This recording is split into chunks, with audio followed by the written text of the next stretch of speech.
Fructose, on the other hand, this sweet molecule, the molecule we seek, the reason why the food industry studs every food in the grocery store, 73% of all items in the American grocery store have added sugar on purpose for the food industry's purposes, not for yours, because fructose is addictive, activates the nucleus accumbens, the reward center of the brain, in the same way that cocaine, heroin, nicotine, alcohol do, and drives dopamine receptors down, just like nicotine, alcohol, cocaine, heroin do.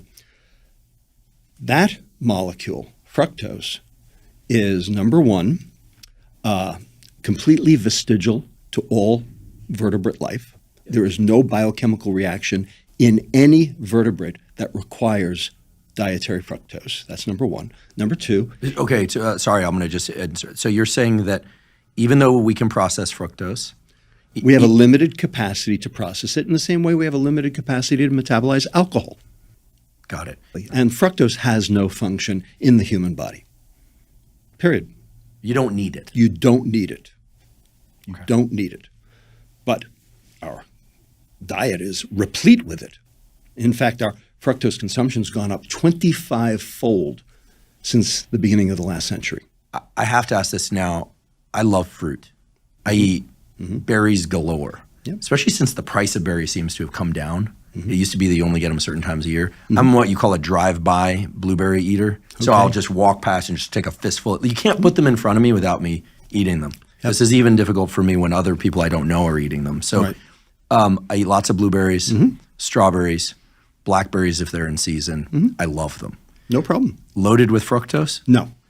Plenty of fiber. Low fructose? Low fructose. Okay. In berries are the lowest fructose of all the different fruits. I was so worried about asking you this today. Not Thank you. Okay. And fruit is okay because of the fiber. So the molecule, the fructose molecule is the same, whether it's in a berry or in a banana or, for that matter, in a Coca-Cola. The fructose molecule is the same molecule. The difference is that in the berry, it comes with a whole lot of fiber. In the banana, it comes with a whole lot less fiber. And in the Coca-Cola, it doesn't come with any fiber. And the fiber is what mitigates the absorption. So when you consume the fructose with fiber, so your blueberries, you're feeding your microbiome. That fructose wasn't for you. Got it. Now let's talk about what fructose does.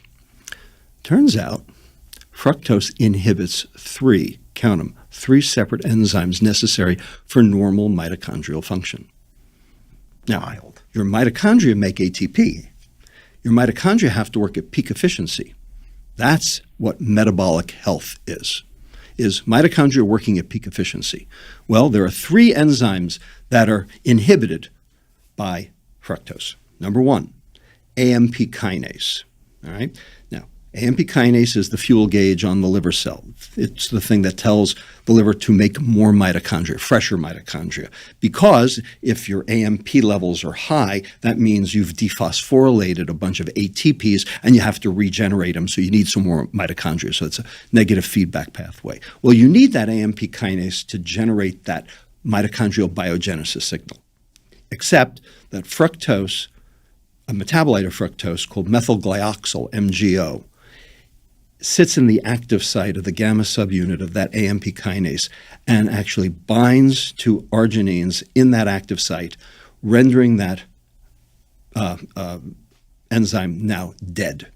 Okay, so it basically acts like a key that doesn't turn the lock but prevents the key that you want in that lock from entering the lock. It's like gluing a lock shut. Yeah. Got it. All right. So that's one of the enzymes. That's one. Okay. Second one, ACAD-L, acyl-CoA dehydrogenase long chain. So this is necessary to cleave two carbon fragments off fatty acids to prepare them for metabolism. So it inhibits that one. And then finally, it inhibits carnitine palmitoyl transferase 1. Now, CPT1. Now, that's the enzyme that regenerates carnitine. Carnitine is the shuttle mechanism by which you get the fatty acids from the outer mitochondrial membrane through to the inner mitochondrial membrane so that they can be beta oxidized for energy. So if you don't have that CPT1, you're basically carnitineless, and therefore you can't generate beta oxidation.